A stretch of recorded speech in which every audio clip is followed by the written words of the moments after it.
Hello everyone, welcome to the Morrowind Book Club. Last time we finished The Real Barenziah, Volume 4, and today, that's right, finally, the epic conclusion, The Real Barenziah, Volume 5.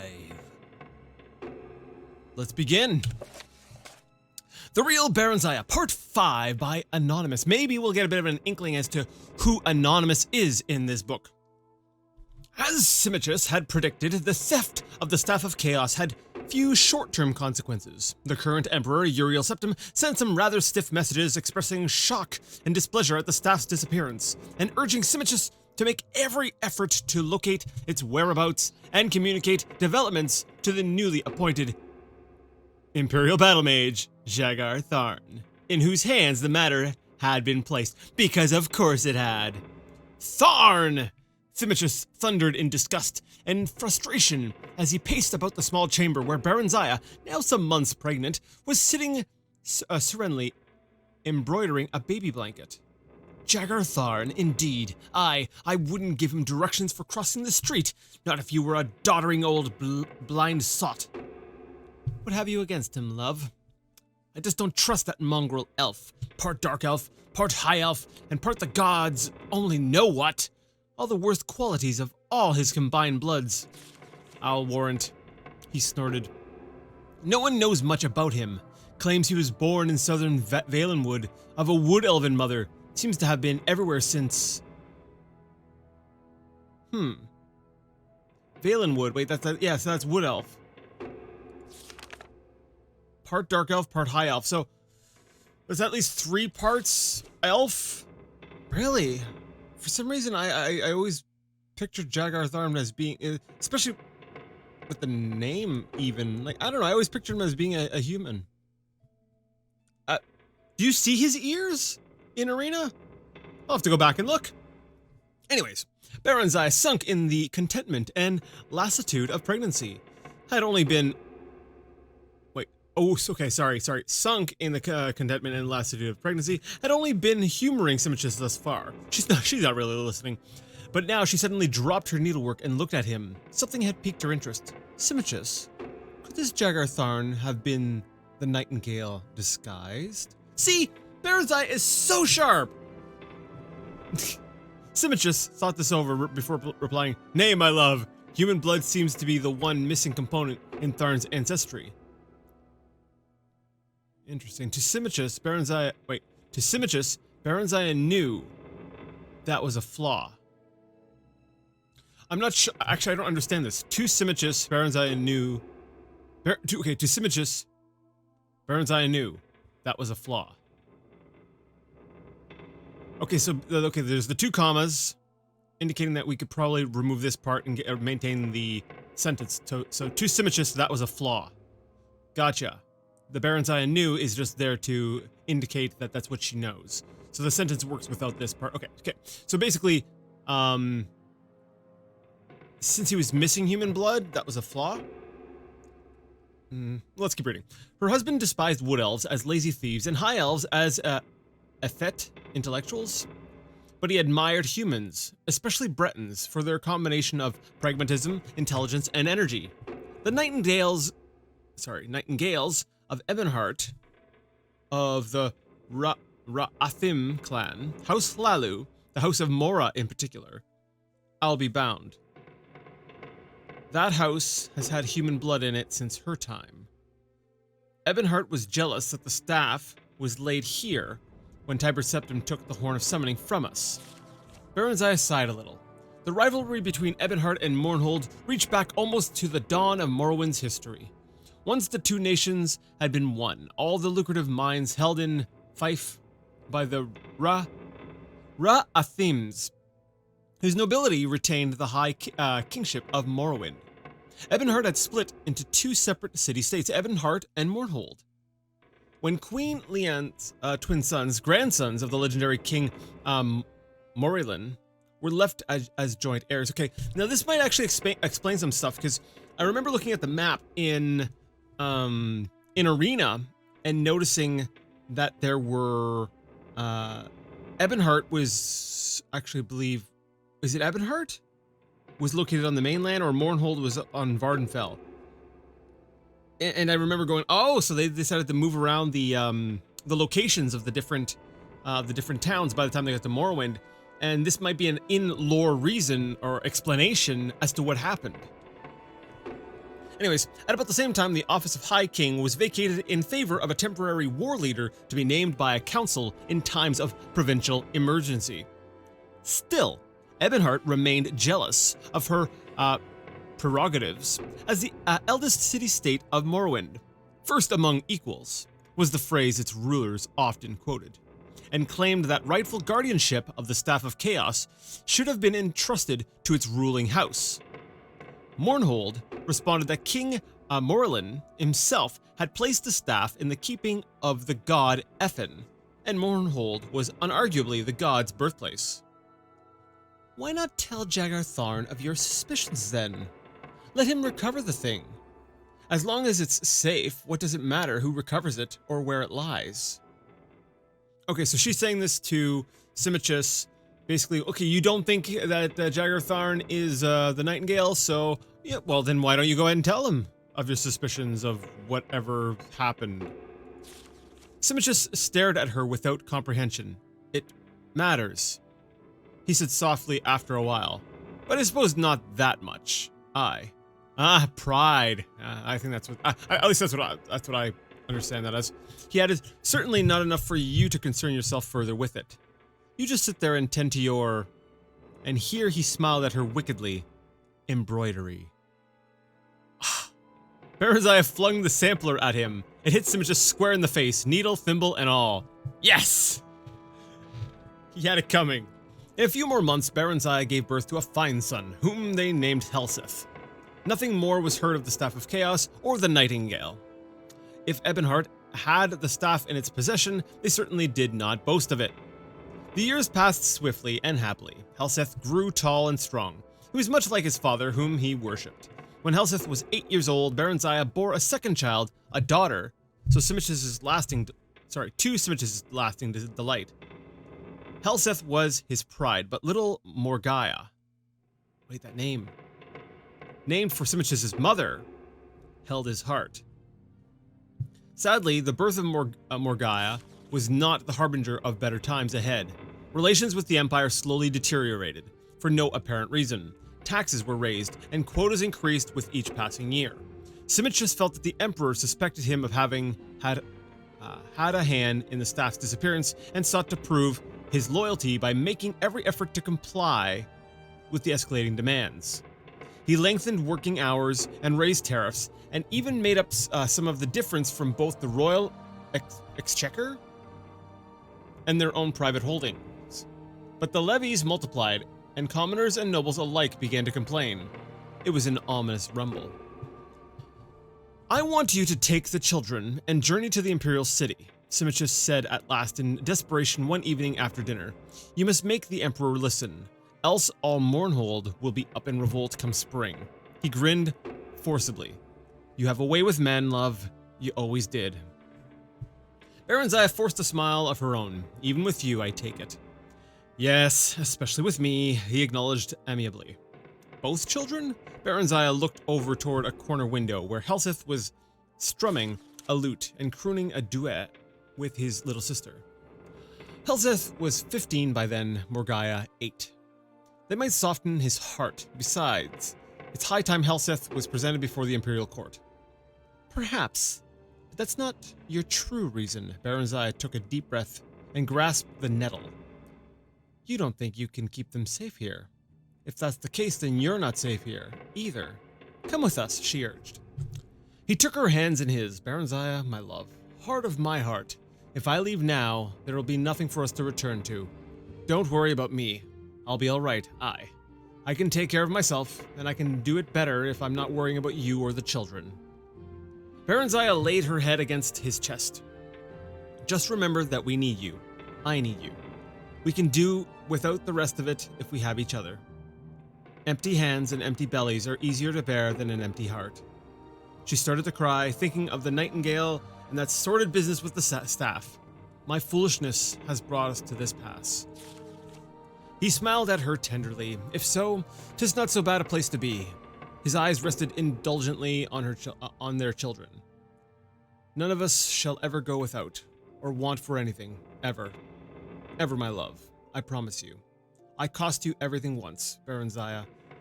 I and Tiber Septim. I. Without my aid, the Empire would never have begun. I helped its rise. His voice hardened. I can bring about its fall. You may tell Uriel Septim that. That, and that my patience is not infinite. Barenziah gasped. Simichus was not given to empty threats. She'd no more imagined that he would ever turn against the Empire than that the old house wolf lying by the grate would turn on her. How? She demanded breathlessly, but he shook his head. Better that you not know, he said. Just tell him what I told you. Should he prove recalcitrant. Recalcitrant. I'm gonna need to look that one up. Alright, so recalcitrant. Having an obstinately uncooperative attitude toward authority or discipline. So basically, yeah, if he's being a butt. And do not fear. He's septim enough that he will not take it out on the messenger. He smiled grimly, for if he does, if he ever harms the least hair on you, my love, or the children, so help me all the gods of Tamriel, he'll pray that he hadn't been born.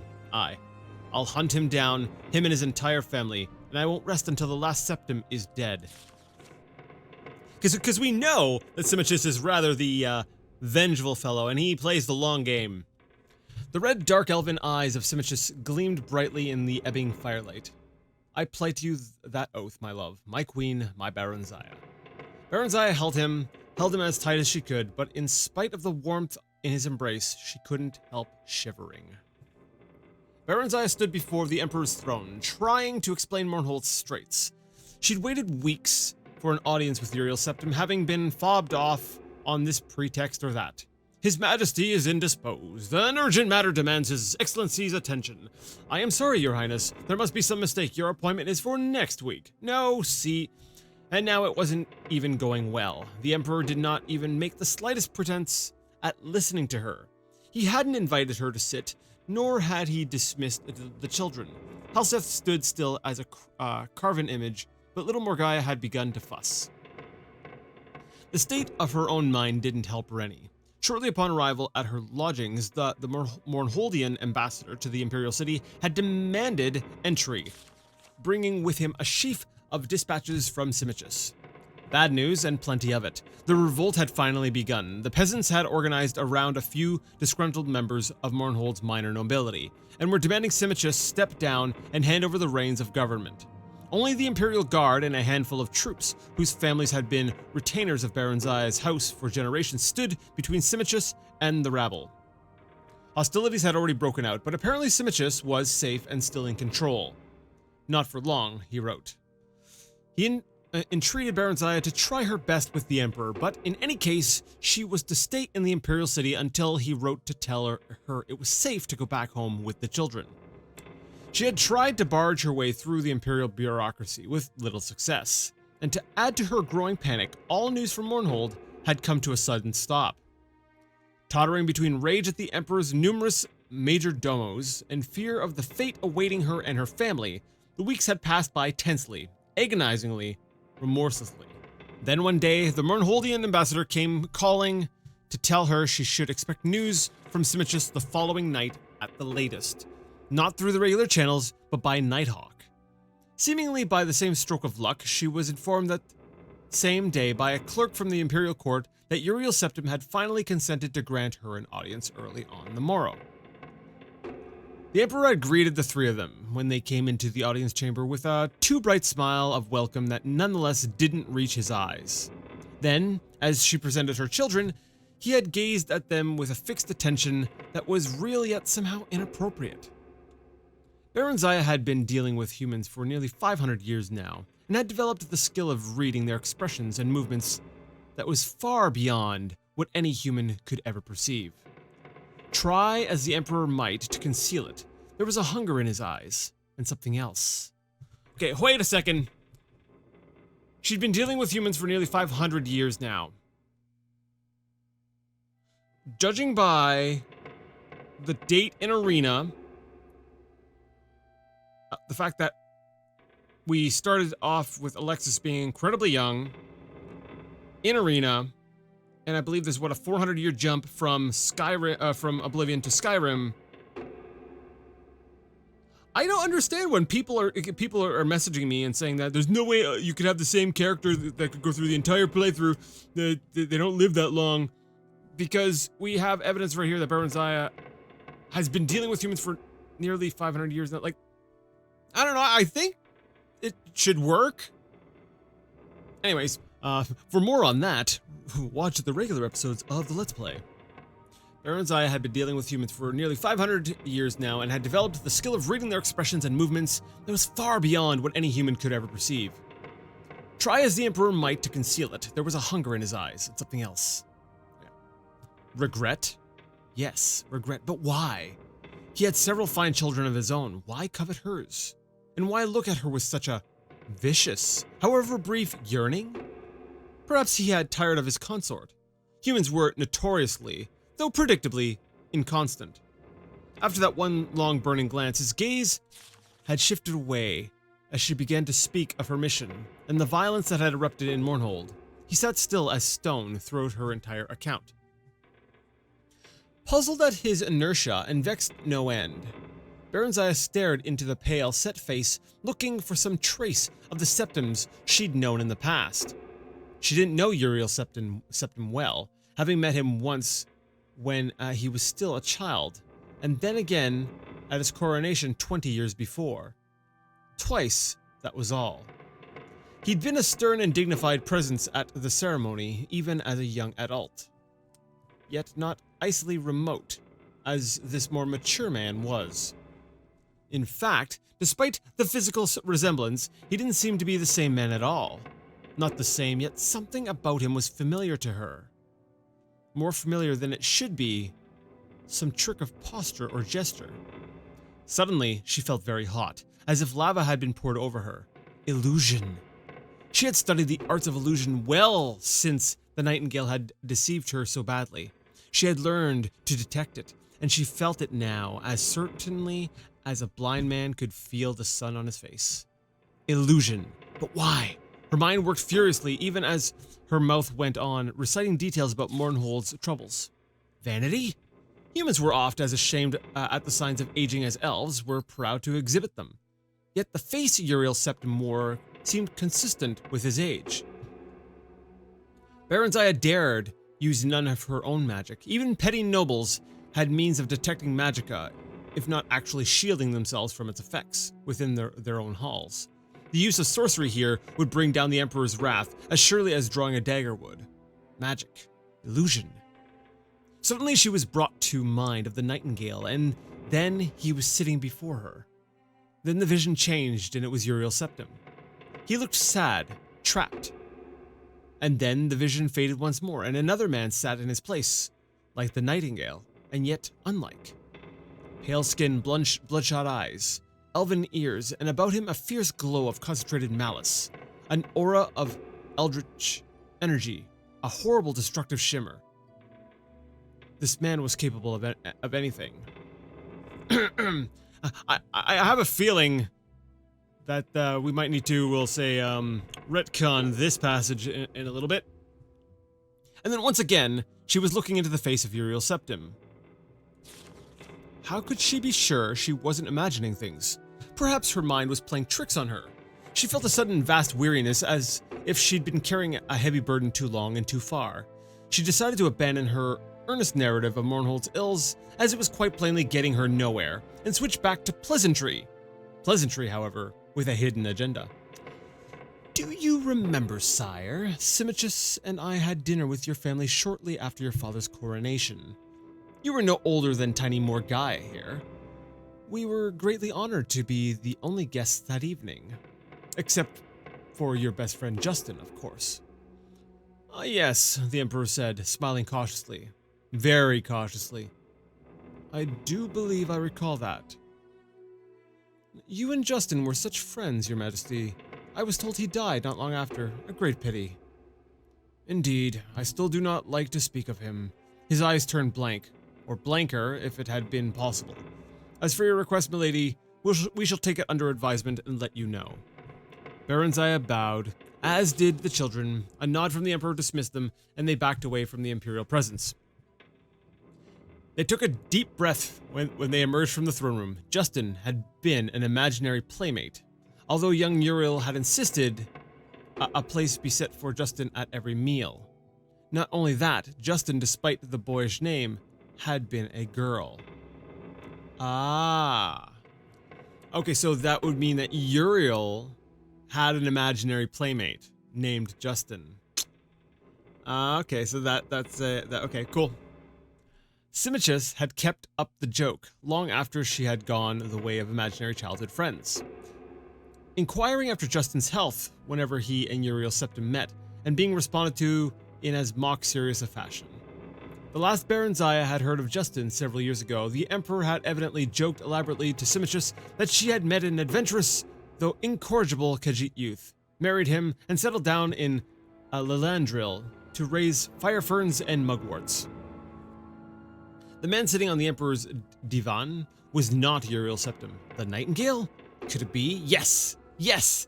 A chord of recognition rang through her, and Barenziah knew she was right. It was him. It was the Nightingale, masquerading as the Emperor. Simichus had been wrong. So wrong. What now? She wondered frantically. What had become of Uriel Septim? And more to the point, what did it mean for her and Simichus and all of Mournhold? Thinking back, Barenziah guessed that their troubles were due to this false emperor, this Nightingale-spawned glamour, or whatever he really was. He must have taken Uriel Septim's place shortly before the unreasonable demands on Mournhold had begun. That would explain why relations had deteriorated for so long, as humans reckon time. Long after her disapproved liaison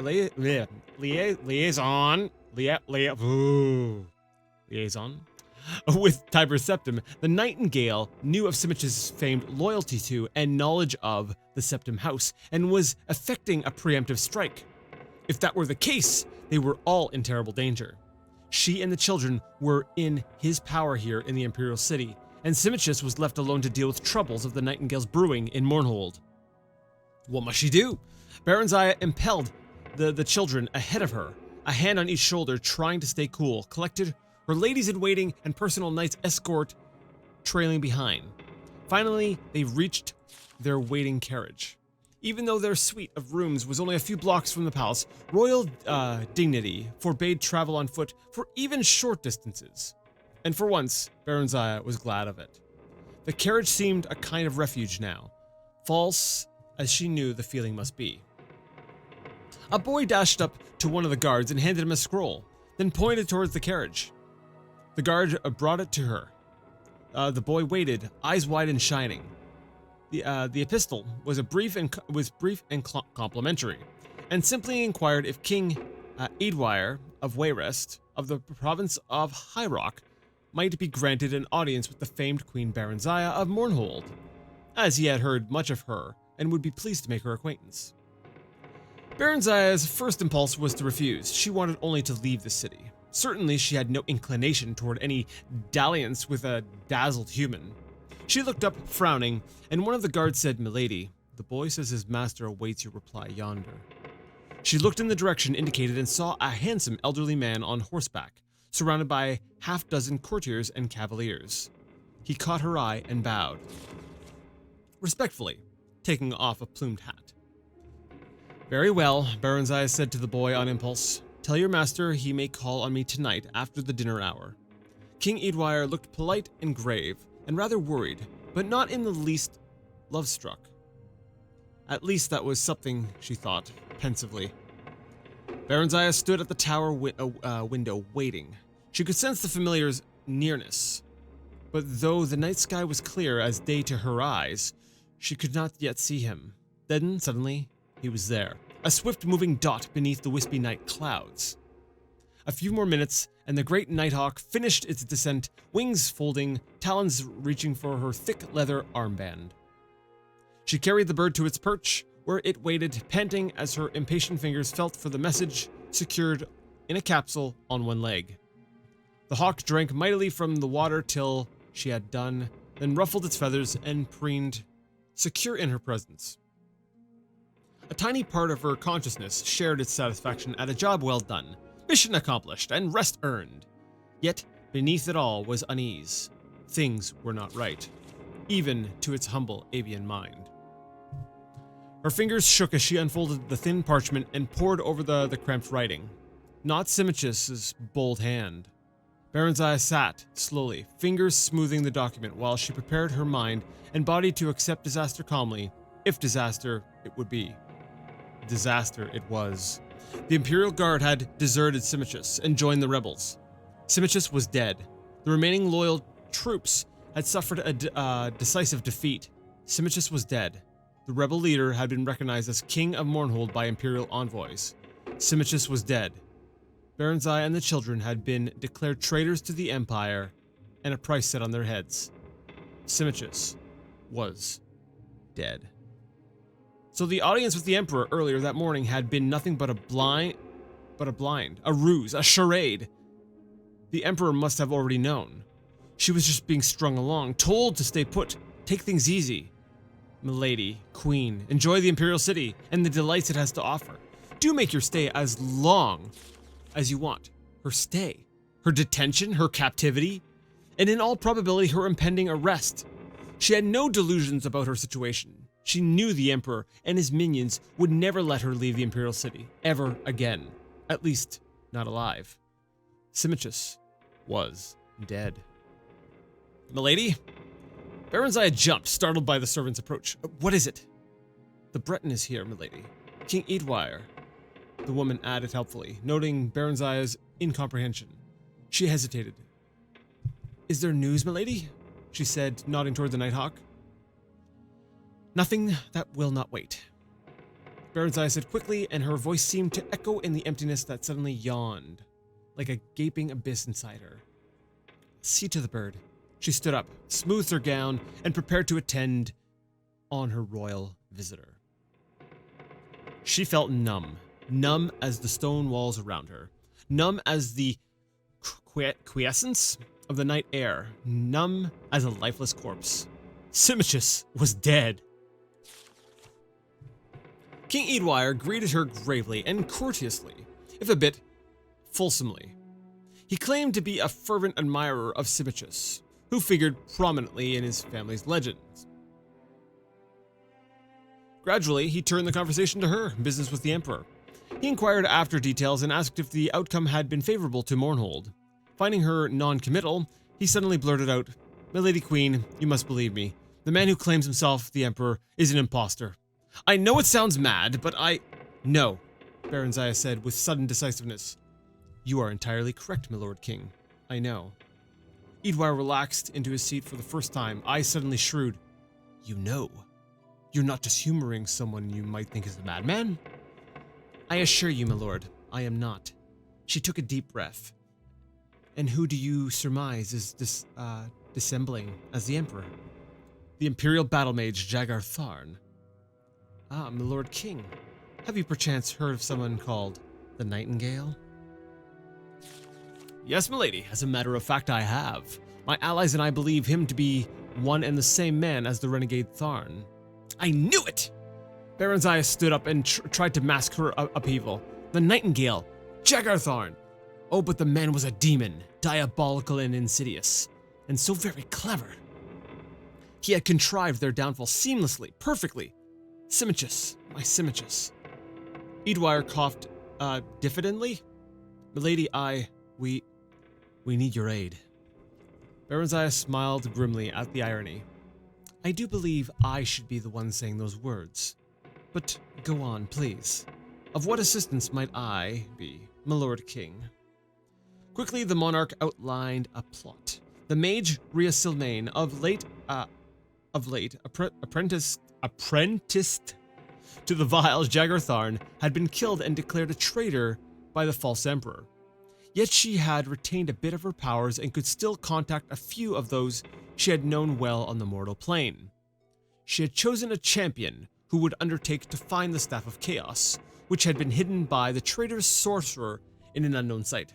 This champion was to wield the staff's power to destroy Jagar Tharn, who was otherwise invulnerable and rescue the true emperor being held prisoner in another dimension. For more on this, watch the series on Arena I did so many years ago. However, the champion, while thankfully still alive, now languished in the Imperial dungeons. Tharin's attention must be diverted, while the Chosen One gained freedom with Rhea's spirit's help. Barenziah had the false emperor's ears and seemingly his eyes. Would she provide the necessary distraction? I suppose I could obtain another audience with him, Barenziah said carefully, but would that be sufficient? I must tell you that my children and I have just recently been declared traitors to the Empire. In Mournhold, perhaps, milady, and Morrowind. Things are different in the Imperial City and the Imperial Province. The same administrative morass that makes it near impossible to obtain an audience with the Emperor and his ministers also quite assures that you would never be unlawfully imprisoned or otherwise punished without benefit of due legal process. In your case, milady, and your children's, the situation is further exasperated by your royal rank. As quit and heir apparent, your persons are considered inviolable? Sacrosanct, in fact. The king grinned. The imperial bureaucracy, milady, is a double-edged claymore. So, at least she and the children were safe for the time being. Then a thought struck her. My lord king, what did you mean earlier when you said I had the false emperor's eyes? And seemingly at that. Edwire looked uncomfortable. It was whispered among the servants that Jagar Tharn kept your likeness in a sort of shrine in his chambers. Creepy!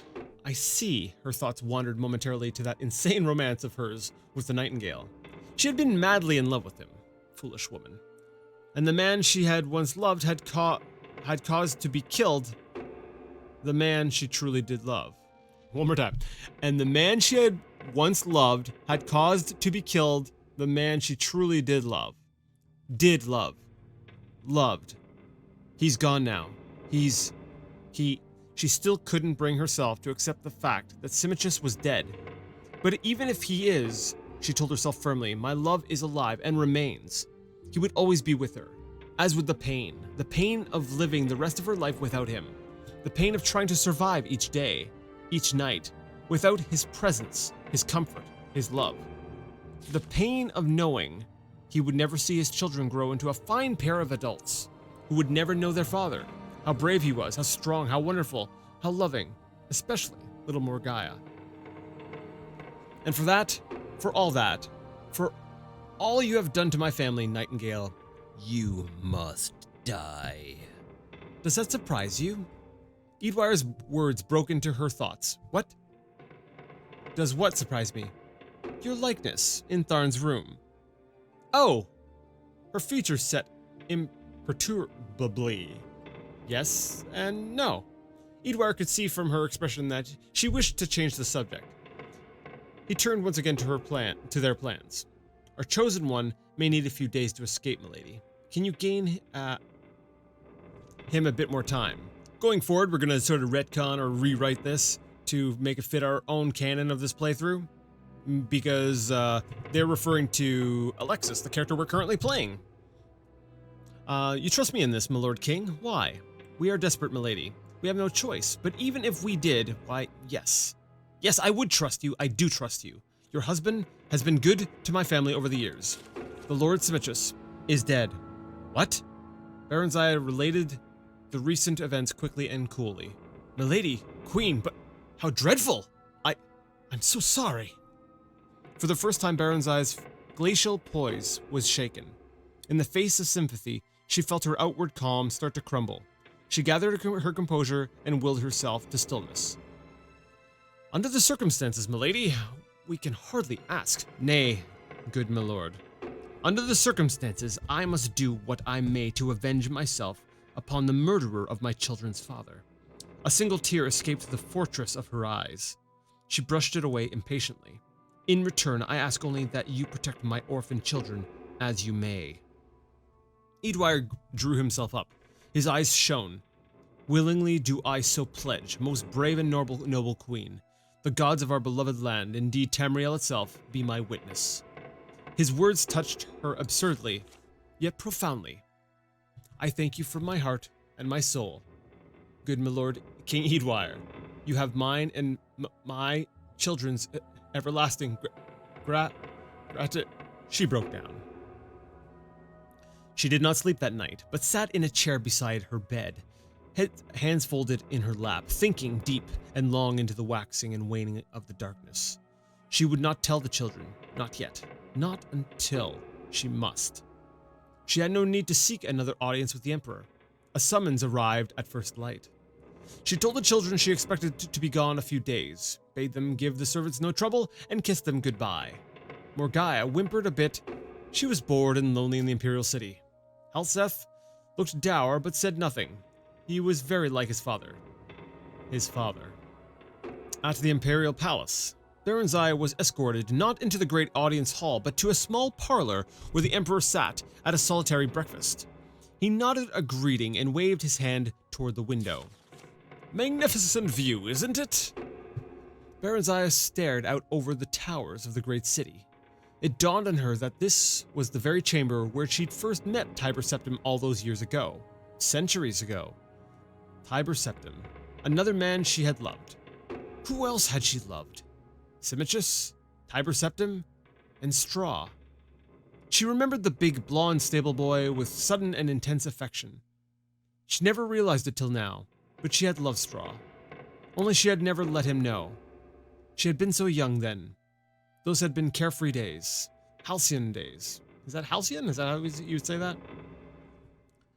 Before everything, before all this. Before him. Not Simichus, the nightingale. She was shocked in spite of herself. The man could still affect her. Even now. Even after all that had happened. A strong wave of incoat?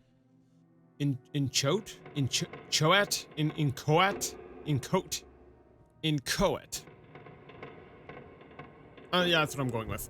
Emotion swept over her. When she turned back at last, Uriel Septim had vanished, and the nightingale sat in his place.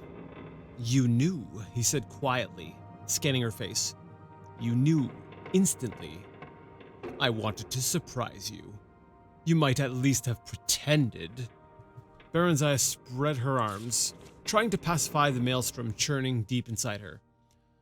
I'm afraid my skill at pretense is no match for yours, my liege. He sighed. You're angry. Just a little, I must admit, she said icily. I don't know about you, but I find betrayal a trifle offensive. How human of you. She took a deep breath. What do you want of me? Now you are pretending. He stood up to face her directly. You know what I want of you. You want to torment me. Go ahead. I'm in your power, but leave my children alone. No, no, no. I don't want that at all, Barenziah. He came near, speaking low in the old caressing voice that had sent shivers cascading through her body. The same voice that was doing the same thing to her here and now. Don't you see? This was the only way. His hands closed on her arms. She felt her resolve fading, her disgust at him weakening. You could have taken me with you. Unbidden tears gathered in her eyes. Sorry, she said that. I used the wrong voice. He shook his head. I didn't have the power. Ah, but now, I have it all. Mine to have, mine to share, mine to give to you. He once more waved his hand toward the window and the city beyond. All Tamriel is mine to lay at your feet, and that is only the beginning. It's too late. Too late you left me to him. He's dead. The peasant's dead. A scant few years, what do they matter? The children can be adopted by me, and we'll have others together, Barenziah. Oh, what children they'll be! What things we shall pass on to them! Your beauty and my magic. I have powers you haven't even dreamt of, not in your most untamed imaginings. He moved to kiss her. She slipped his grasp and turned away. I don't believe you. You do, you know. You're still angry, that's all. He smiled, but it didn't reach his eyes. Tell me what you want, Barenziah. Barenziah, my beloved, tell me. It shall be yours. Her whole life flashed in front of her. The past, the present, and the future still to come. Different times, different lives, different Barenziahs. Which one was the real one? Which one was the real Barenziah? For by that choice she would determine the shape of her fate. She made it. She knew. She knew who the real Barenziah was, and what she wanted. A walk in the garden, my liege, she said. A song or two, perhaps. The nightingale laughed. Ha ha ha! You want to be courted. And why not? You do it so well. It's been long, besides, since I've had the pleasure. He smiled. As you wish, milady, Queen Barenziah. Your wish is my command. He took her hand and kissed it. Now and forever. And so they spent their days in courtship, walking, talking, singing, and laughing together, while the Empire's business was left to subordinates. I'd like to see the staff, Barenziah said idly one day. I had only had a glimpse of it, you'll recall. He frowned. Nothing would give me greater pleasure, heart's delight, but that would be impossible. You don't trust me, Barenziah pouted, but softened her lips when he leaned over for a kiss. Nonsense, love, of course I do, but it isn't here. He chuckled. In fact, it isn't anywhere. He kissed her again, more passionately this time. You're talking in riddles again. I want to see it. You couldn't have destroyed it. Ah, you've gained in wisdom since last we met. You inspired my hunger for knowledge somewhat. She stood up. The Staff of Chaos can't be destroyed, and it can't be removed from Tamriel. Not without the direct consequences to the land itself. Ah! You impress me, my love. All true. It is not destroyed, and it is not removed from Tamriel, and yet, as I said, it isn't anywhere. Can you solve the puzzle? He pulled her to him, and she leaned into his embrace. Here's a greater riddle still, he whispered. How does one make one of two? That I can and will show you. Their bodies merged, limbs tangled together. Later, when they had drawn a bit apart, and he lay dozing, she thought sleepily, 1 of 2, 2 of 1, 3 of 2, 2 of 3. What cannot be destroyed or banished might be split apart, perhaps. She stood up, eyes blazing. She started to smile. The nightingale kept a journal. He scribbled entries onto it every night after quick reports from underlings. It was locked in a bureau, but the lock was a simple one. She had, after all, been a member of the Thieves' Guild in a past life, in another life, another Barenziah. One morning, Barenziah managed to sneak a quick look at it while he was occupied at his toilet. I'm sorry, that's like the first time I have seen the word toilet in the Elder Scrolls. And you know what? I have not seen a single toilet in all the time that I have played the Elder Scrolls. Is that right? Yeah, I don't think we've seen a single bathroom. Or, you know, the place where they put toilets in fantasy settings. Anyways, she discovered that the first piece of the Staff of Chaos was hidden in an ancient dwarvish mine called Fang Lair. Oh man, I'm getting like nostalgia vibes. I'm like, yes, I remember this. Although its location was given only in the vaguest of terms, the diary was crammed with jotted events in an odd shorthand and was very hard to decipher. All Tamriel, she thought, in his hands and mine, and more perhaps, and yet. For all his exterior charm, there was a cold emptiness where his heart should have been, a vacuum of which he was quite unaware, she thought. One could glimpse it now and then, when his eyes would go blank and hard. And yet, though he had a different concept of it, he yearned for happiness too, and contentment. Peasant dreams, Barenziah thought, and straw flashed before her eyes again, looking lost and sad. And then Theris, with a feline Khajiit smile, Tiber Septim, powerful and lonely, Simichus, stolid? Simichus, who did what ought to be done, quietly and efficiently. The Nightingale, a riddle and a certainty, both the darkness and the light.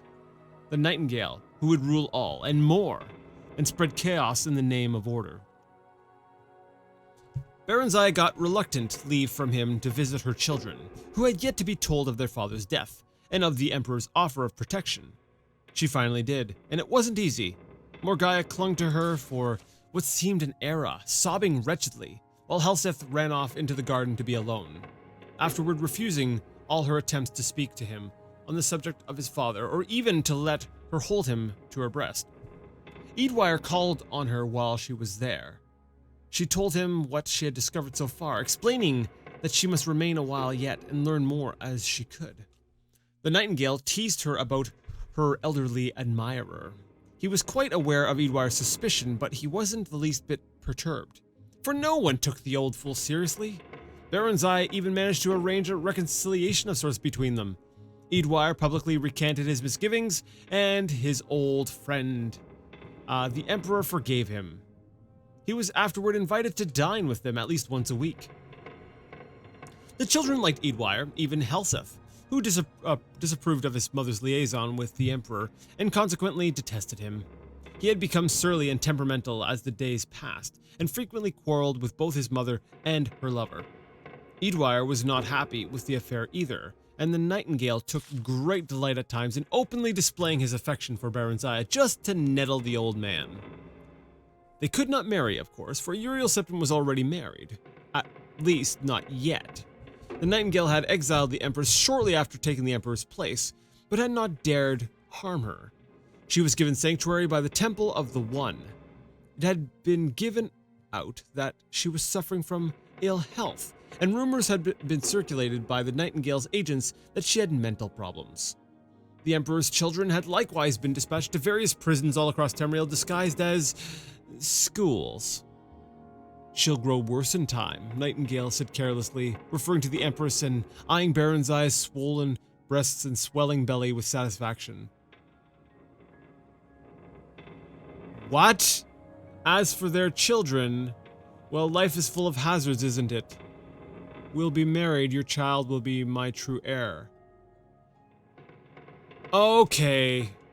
I was like, okay, did we just step into like a really bad... I was like, did we just like walk into like a really like trashy like men right women like novel or something? But I think it's trying to say that she's pregnant. He did want the child, Barenziah was sure of that. She was far less sure, however, of his feelings for her. They argued continually now, often violently, usually about Helseth, whom he wanted to send away to school in Somerset Isle, the province farthest from the imperial city. Barenziah made no effort to avoid these altercations. The Nightingale, after all, had no interest in a smooth, unruffled life, and besides, he thoroughly enjoyed making up afterward. Occasionally, Barenziah would take the children and retreat to their old apartment, declaring she wanted no more to do with him. But he would always come to fetch her back, and she would always let herself be fetched back. It was ineffable, like the rising and setting of Tamriel's twin moons. She was 6 months pregnant before she finally deciphered the location of the last staff piece. An easy one, since every dark elf knew where the Mount of Dagoth-Ur was. When she next quarreled with the Nightingale, she simply left the city with Eadwire and rode hard for High Rock and Wayrest. The Nightingale was furious, but there was little he could do. His assassins were rather inept. And yeah, we found out about that. And he dared not leave his seat of power to pursue them in person. Nor could he openly declare war on Wayrest. He had no legitimate claim on her or her unborn child. True to form, the imperial city's nobility had disapproved of his liaison with Barenziah, as they had so many years ago of Tiber Septims, and were glad to see her go. Wayrest was equally distrustful of her, but Eadwire was fanatically loved by his prosperous little city-state, and allowances were readily made for his eccentricities. Barenziah and Eadwire were married a year after the birth of her son by the Nightingale. In spite of this unfortunate fact, Eadwire doted on her and her children. She, in her turn, did not love him, but she was fond of him, and that was something. It was nice to have someone, and Wayrest was a very good place. A good place for children to grow up, while they waited and bided their time, and prayed for the champion's success. Intermission. Wait. Wayrest. Baron's... We did meet her, didn't we? Holy crap, I think we did. I'm like, wait a second. Wayrest, like, how moving... like moving my mental, like my I guess the way my brain categorizes stuff, moving my mind over to Wayrest into like Daggerfall, all of a sudden it's like I'm like parsing through all my information for that specific place geographically, and then I'm like, wait a second, wasn't there a Barenziah there? So I think we have met her, haven't we? Anyways, Barenziah could only hope that he or she, in this case here, wouldn't take very long. Whoever this unnamed champion was. She was a dark elf, and she had all the time in the world. All the time, but no more love left to give, and no more hatred left to burn. She had nothing left. Nothing but pain and memories, and her children. She only wanted to raise her family and provide them a good life, and be left to live out what remained of hers. She had no doubt it was going to be a long life yet, and during it, she wanted peace, and quiet, and serenity of her soul as well as of her heart. Peasant dreams. That was what she wanted. That was what the real Barenziah wanted. That was what the real Barenziah was. Peasant dreams. Pleasant dreams. Wow, that is such a sad story. But that all 5 volumes are I love that this is in the game. Like these 5 books right here to me are just like so, that's like so much, like, well, that's taken me like what, like almost like 5 hours just to read through these. But what they do for the lore of the Elder Scrolls overall, it's beautiful in that it ties together everything that we should be familiar with. If you played the game from Arena up to Morrowind, this here would all, it has something for you. Like there's a couple other books, like there was even a reference to like Battlespire, and maybe there's a reference to Redguard. I haven't started playing Redguard yet, but maybe there's something here that I didn't pick up on because I haven't yet played that. But yeah. Anyways, that has been The Real Barenziah Volume 5. Fun read. Yeah. So yeah, if you liked it, give it a thumbs up. If you didn't, sorry. I know this is long. It's a book club. It's like an hour-long book club, but that's how long the book was. Sorry. If you didn't like if you didn't like how long it was, if you didn't like the book, if you didn't like the story, whatever, leave it a thumbs down.